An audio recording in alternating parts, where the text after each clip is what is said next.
I ran the exact same cloth simulation in both Blender and Maya to figure it out which one is the better, easier and more practical to use. On one side, we have the heavyweight champion, the industry standard, the untouchable giant that mega corporations refuse to let go, Maya. On the other side, the ultimate underdog, backed by one of the strongest community out there, the almighty Blender. Before we dive in, if you enjoy this kind of content, don't forget to leave a like and subscribe. It really helps me to stay motivated to keep making more videos like this. Alright, let's get straight to it. Cloth simulation has always been one of those things that gives everyone a massive, and I mean massive, headache. So I put both softwares to the test to see which one is easier to use, more practical and delivers the best results. To keep things fair, I used the same character for both simulations. I started with Maya using Ncloth. If you saw my last video where I tried to create the same scene in both Blender and Maya, I'll leave the link in the description or up in the card if you want to check out, you know I gave the win to Blender. My main argument was how fast and intuitive it was compared to Maya, which felt slightly more tedious to work with. But when it comes to cloth simulation, this is a huge surprise. Maya, smooth sailing. Sure, there were a few bumps along the way, I mean, it's cloth simulation, we expected that, but overall it was pretty straightforward. Blender, on the other hand, oh boy. I went in feeling super confident and nope. Frustrating. Nothing seems to work the way I expected. Now, just to be clear, this is coming from someone who had never used either tool for full cloth simulation before.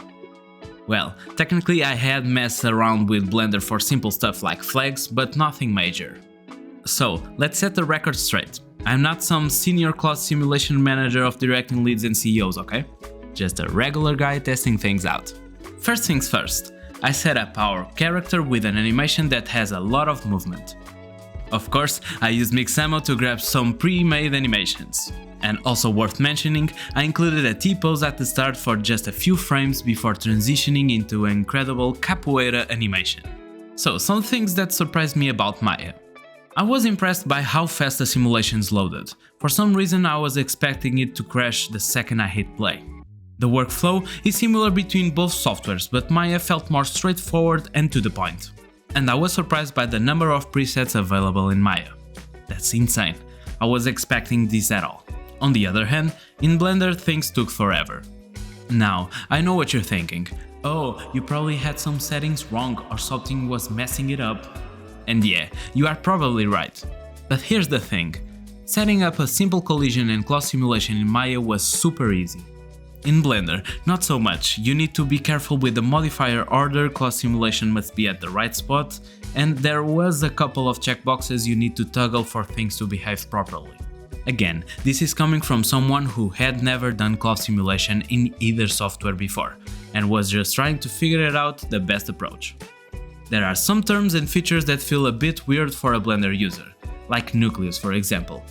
But aside from that, I simply pinned the top vertices of the shorts to keep them in place and tweaked a few settings until I got the result I wanted. If you'd like a more in-depth video on how I set up this scene with Ncloth, let me know in the comments. As for the shirt, it needed a bit more tweaking, but in the end I think it turned out pretty good. Now, moving on to Blender. It was a struggle. I followed a tutorial which I'll link in the description, but for some reason nothing seemed to work. The guy explained everything super well, but somehow my setup just refused to cooperate.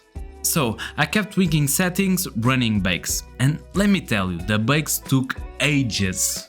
I tried again, bake, again, bake, again, bake. Looking back, I now realize that the longest bakes were the ones with issues. But at the time, I was just sitting there, staring at the screen, hoping the software would magically tell me what was wrong. Spoiler, it didn't. So, here's the tip. If your bake is taking way too long, something is definitely wrong.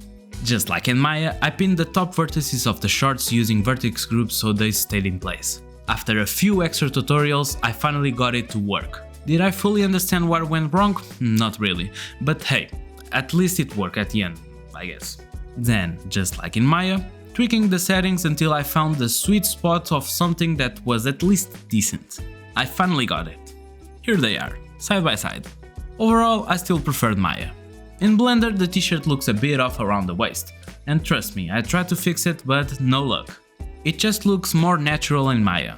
Now, I'm not taking sides, but this time I have to give the crown to Maya when it comes to cloth simulation. But Blender is free.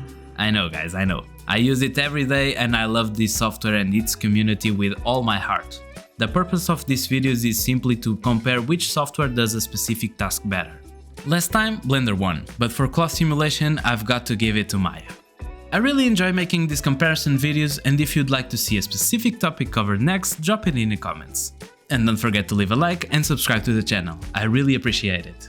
Next week, I'll be dropping a video on the best 3D projects made in Blender for March, so stay tuned for some serious inspiration. Thanks guys, take care.